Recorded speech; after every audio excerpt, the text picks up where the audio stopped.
Hello and welcome to this week's FarmLand. In a week where an awful lot of the news has been dominated by the weather, we take a look at how it has affected areas like tillage and forestry. Here's what's coming up. Siobhan Walsh investigates wet weather and its effects on tillage farmers. Mc Cormack speaks to Michael Moroney about a crisis facing forestry contractors. And we take a look at best practice in milking cows. It's done twice a day most days of the year, and it's second nature to dairy farmers. It's milking. We sent Emma Gilson to chat to Pádraig O'Connor of Teagasc to find out best practice when milking your herd. The milking process is the most important job on a dairy farm. Most dairy farmers milk twice a day, 7 days a week, for between 280 and 365 days a year. Therefore, it is critical that it is carried out and completed correctly. Today, Pádraig O'Connor will be showing us best practice when carrying out the milking routine on your dairy farm. My name is Pádraig O'Connor. I'm working with Teagasc, and today we're in Ballyhait Agricultural College going through the milking routine. Three main objectives of a good milking routine. One is producing high quality milk. The second thing is being as efficient as you can inside in the milking pit. And the third one is, to have it as stress-free as possible for both the milking operators and the cows themselves as well. Health and safety is a big aspect here too. Start in the milking parlour, walk through the milking parlour just to make sure that all the gates are closed properly and that the milking machine is ready as well. So have the milking parlour ready. I will always say to students or farmers, milkers, are a conduit between the milking machine and the cow, and it's important that you keep yourself clean before, during and after milking. Okay? That means having a clean parlour apron or a parlour suit and wearing nitrile disposable gloves as well, and keeping those clean as you go through the milking. Clusters have to go onto clean, dry teats. That's really, really important. Here today we're actually pre-spraying the cows and wiping them before we put the clusters on. Now the reason for that is that there's a higher bacterial load at this time of the year, in the springtime of the year, compared to when they're out at grass. We're attaching the clusters and this is the left-hand side of the parlour. The reason being is, you're looking in the same direction as the cows, with your back to the collecting yard. So I'm holding the cluster with the hand that's closer to the front of the pit, which is my right hand. Left-hand side of the parlour, holding it with the right hand and going around in a circle. Starting off with the back right, the front right, the front left, and the back left.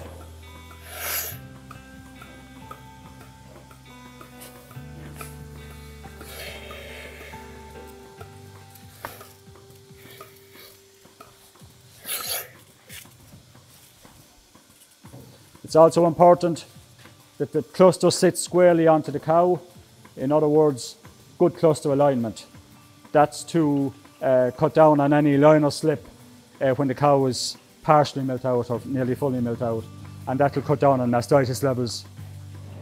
I would always advocate we start at the front of the parlour and work your way back.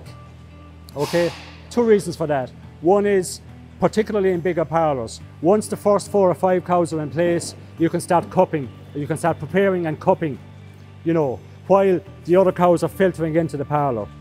The second reason for starting at the front is when you're taking off the clusters, when you're maybe 3/4 way back the row, you can actually release the row that you're taking the clusters off of. Okay, so I'm going to remove the cluster from this particular cow here. She's on the left-hand side of the parlour. So I'm going to catch the cluster with my left hand this time. So as when I move it across to the other side, to the right-hand side, I'm holding the cluster with the hand I need to be holding the cluster with. So I kink the tube, wait for 2 or 3 seconds to take it off the cow, and then just swing it across. Post-spraying is really important. Okay, making sure the whole battle of the teat, of all the teats, are covered with teat spray. And we're talking about 15 mils of spray per cow per milking. And that's really important. When the milking is over, make sure to clean down the parlour. That's washing the outsides of the clusters, washing the facilities itself, and then washing the plant internally. That's really important, and going through that routine. Well, that's it from us. Next time you're milking your cows, keep some of Pádraig's top tips in mind and see if there are any changes you can make to your milking routine that might make you more efficient while also looking after yourself. Tillage farmers have been especially badly hit by wet weather. Tillage specialist Siobhan Walsh visited John Murphy, who farms in County Wexford, and spoke to Shea Phelan of Teagasc to discuss workloads and the tree crop rule. We're here just outside Enniscorthy in County Wexford, and I have John Murphy with me here. John, the weather has been against tillage farmers in recent weeks and months for the last autumn.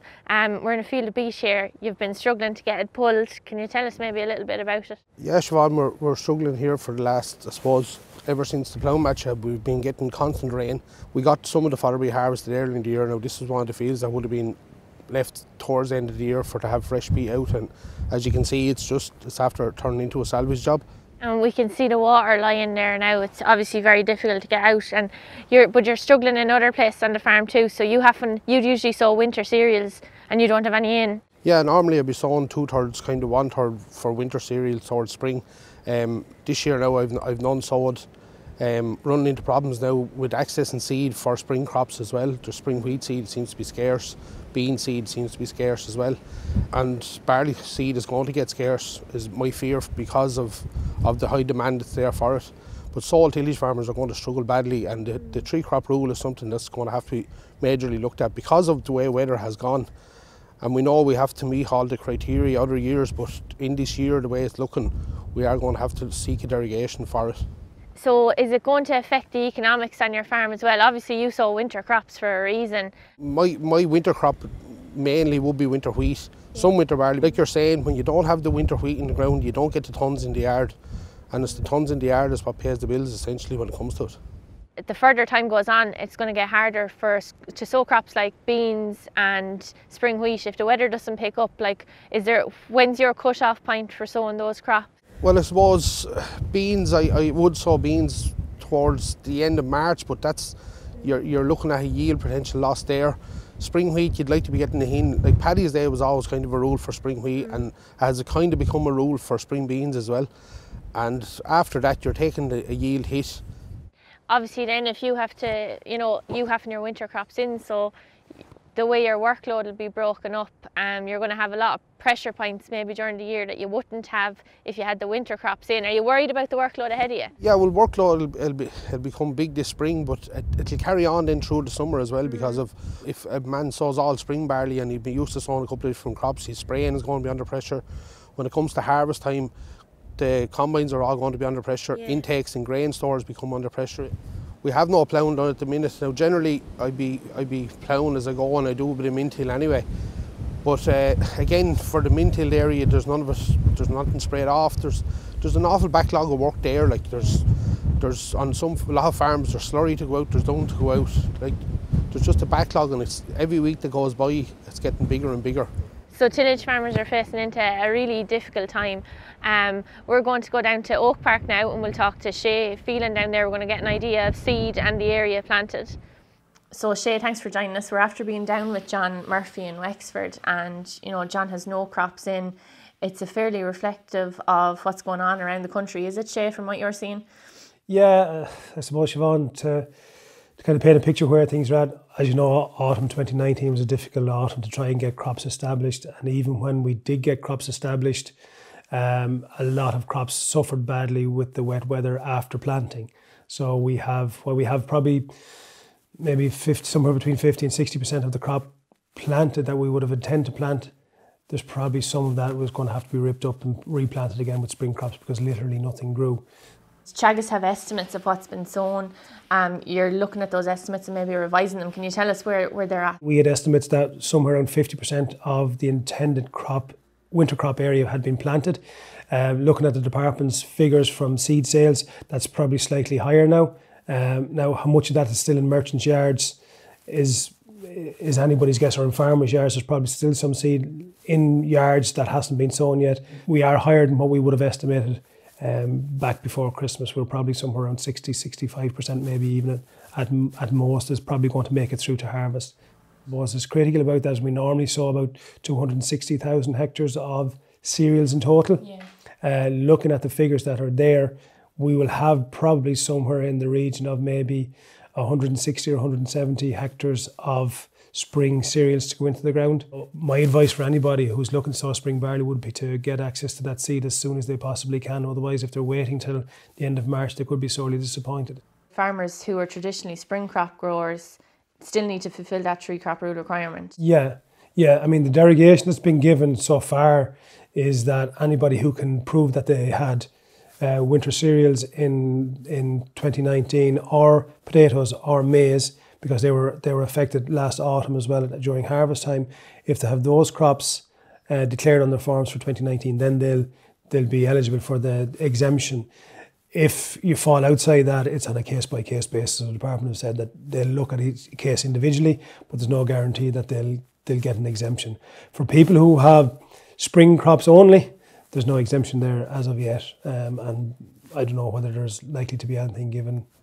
And I suppose a really important point to make is there's going to be a lot of work to be done when the weather does pick up. Hopefully that'll be soon, but farmers need to be safe on the farm. You know, they're going to have a lot of, they're not just sowing to do, but spraying, fertiliser, spreading. Have you any advice for people on that? Yeah, it's very, very true. I mean, there is a lot of work to be done, and safety is paramount. I mean, we can talk about growing crops and all that, but most important to all farm families is that everybody returns home safe at the end of the day. So I suppose the advice we would have is that make sure the farmers take regular breaks, make sure they get all their meals in, plenty of sleep at night, so that they're going out every morning fresh, and don't hurry. I mean, that's the big thing. I mean, things kind of happen, or accidents happen when people rush. And the old saying, more speed, less haste, is probably apt in that regard. Okay, well, thanks very much for that, Shay. So a very important message at the end of that there. So I suppose order your seed, and having things like that done, preparation is key before the weather picks up. And lastly, Michael Moroney of Farm Contractors Ireland dropped in to chat to Mc Cormack about chronic delays for forestry contractors as a result of a planning debacle. Mike, for around 2 years now, there's been a real issue with a slowdown in approval for forestry licences. The government is saying that they want to fire ahead with planting 8,000 hectares in forestry a year. But what's the reason for this hold-up, and what kind of impact is it having on the ground? Well, the reason is that there were some changes to the legislation to allow third parties to object to the issuing of planning of licences with regard to forestry work. So there are 4 areas which require licences with regard to forestry. One is planting trees, afforestation is called. Secondly would be building roads, road building into forestry. Third would be aerial fertiliser spreading, which was done in the past but not so much at the present. And fourthly then is felling or harvesting trees. So there are 4 separate licences. So if you plant a forest with the ambition to harvest it in the future, you will have to adhere to 3 if not all 4 of those licences. And what has happened that the legislation has allowed for third parties to object to these at no cost. So the objections don't cost them anything. So as a result, we ended up with thousands upon thousands of objections, which in each case, once there's an objection placed, it has to be examined by an appeal group within the department's forestry division. So that all takes a while because there was an avalanche of objections and there wasn't a system in place in the department to deal with such a large number. Now they have put an upgraded forestry appeals committee in place, and there's a new chairperson who's taken over that, and they've additional resources. They tell us, you know, environmentalists, ecologists, etc. are required. So they have told us that they have made that investment, that manpower is not an issue, but the backlog is still an issue. And that means that many of the licenses for tree felling have been held back, maybe even up to 18 months old at this stage. Because if you look at the government priorities on getting our emissions down, and avoiding huge fines by 2030, there's so much focus on forestry and on planting.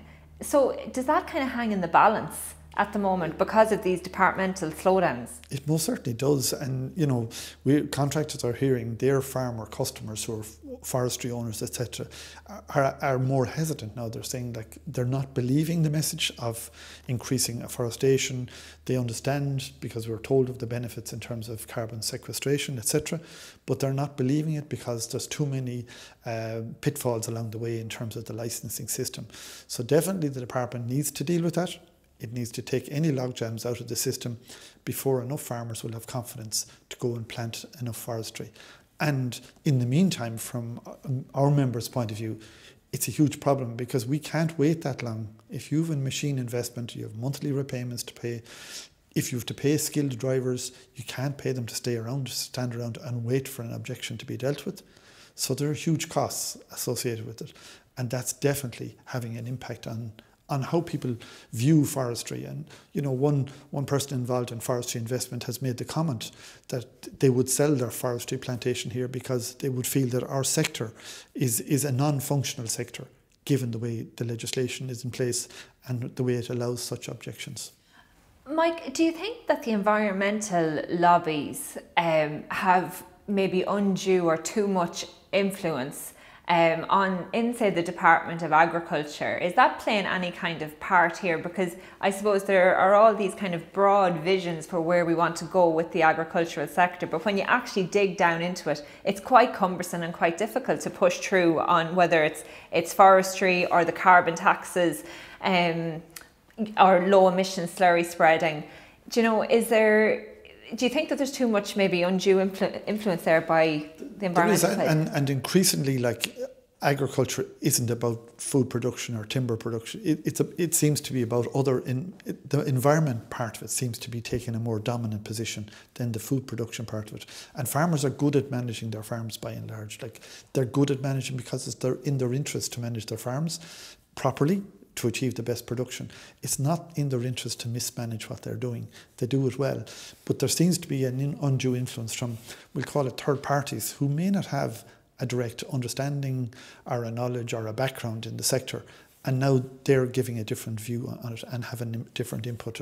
And that's, I suppose from the forestry point of view, one of the comments that was made, and it was made in the McKinnon report as well, which was done by the department in terms of its whole licensing area, was that the name forestry has gone out of the Department of Agriculture. I mean, not too long ago it was called the Department of Agriculture, Forestry and Food. It's now Department of Food, Agriculture, Food and the Marine, and forestry has been dropped. And still this government and all members, all the political parties who had their manifestos at the last election, all put huge priority on this forestry. But they've dropped forestry from one of the key departments. And that's a worrying fact. And it means it's not consistent with their declared policies. Very interesting point. Mike, finally, flooding is just wreaking absolute havoc at the moment on farms, land just completely waterlogged. And there's a lot of calls for the hedge cutting date to be extended past March 1st. Previously, we had calls for the slurry spreading extension. Is calendar-based farming working at the moment from a contractor's perspective? I think every contractor and every farmer would feel that it's not working. But that's not a surprise that they have that view. They knew that from the beginning. Most people knew that from the beginning.